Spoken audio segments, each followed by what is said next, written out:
అనారోగ్యంతో ఉన్న బాధ్యతను మరువని మన్మోహన్ నాడు వీల్ చైర్ లో రాజ్యసభకు వెళ్లిన వైనం 2023లో ఢిల్లీ సర్వీస్ బిల్లును తెచ్చిన మోదీ సర్కార్. అప్పటికే దీర్ఘకాలిక అనారోగ్యంతో బాధపడుతున్న మాజీ ప్రధాని పెద్దగా ప్రయోజనం లేదని తెలిసి బాధితుగా సభకు వచ్చారన్న మోదీ.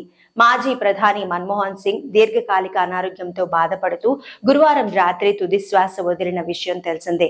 దేశానికి సుదీర్ఘ కాలం పాటు వివిధ హోదాలలో సేవలందించిన మన్మోహన్ సింగ్ బాధ్యతకు విధి నిర్వహణలో ఆయన చూపే ఖచ్చితత్వానికి తార్కాణంగా నిలిచే సంఘటన 2023లో చోటు చేసుకుంది.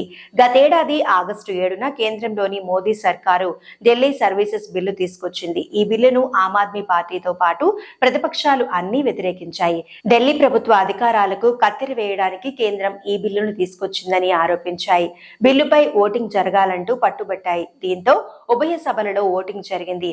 నాడు మన్మోహన్ సింగ్ రాజ్యసభ సభ్యుడిగా ఉన్నారు.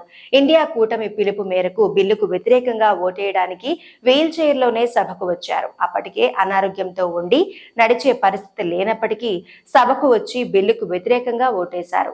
రాజ్యసభలో బీజేపీ నేతృత్వంలోని ఎన్డీఏ కూటమికి మెజారిటీ ఉందని తెలిసి తాను ఓటేసినా పెద్దగా ప్రయోజనం లేదని తెలిసి మన్మోహన్ సభకు రావడం గమనార్హం. ఇదే విషయాన్ని ప్రధాని మోదీ నాడు సభలో ప్రస్తావిస్తూ రాజ్యసభ సభ్యుడిగా తన బాధ్యతను నిర్వహించేందుకు వీల్ చైర్ లో సభకు వచ్చిన మన్మోహన్ సింగ్ పై ప్రశంసలు కురిపించారు.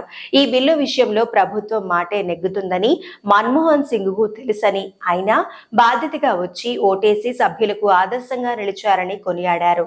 మన్మోహన్ సింగ్ కోలుకుని తామందరికీ మార్గదర్శకం చేయాలంటూ సభలో మోదీ ప్రార్థించారు.